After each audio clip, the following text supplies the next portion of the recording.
L'idée, c'était de représenter un peu la voix de l'annonceur, puisque nous-mêmes, on est une agence et donc on travaille en étroite collaboration avec les annonceurs et les marques. Donc l'idée était un peu de compléter les perspectives et les points de vue des autres membres du panel par rapport à comment une marque procède à la fois pour acquérir une data,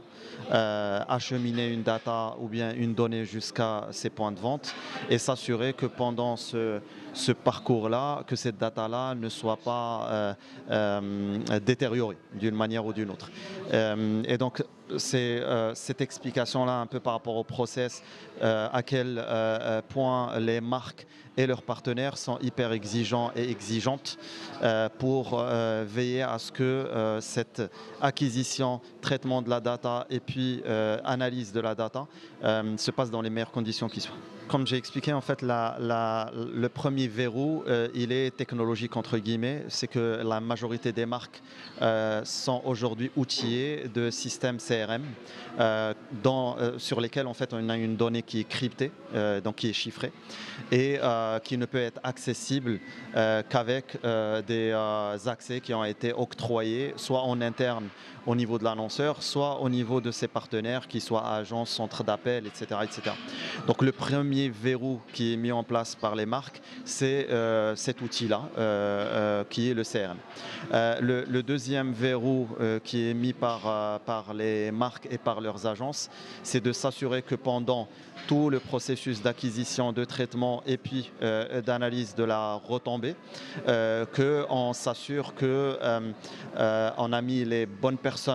pour manipuler la data, que ce soit en termes de déontologie ou bien en termes d'exigence et d'expertise. Le deuxième niveau de contrôle que les marques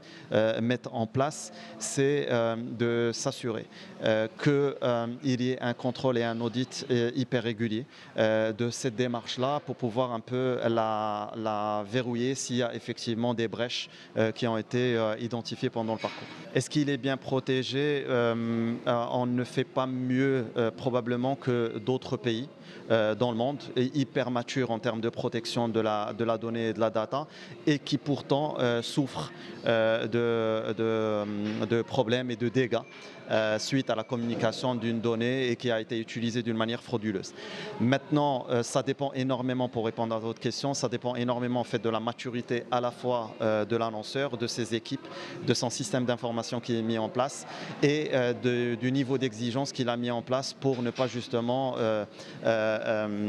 déformer ou bien mettre en péril le consommateur le consommateur ou bien un prospect qui lui a confié sa donnée personnelle.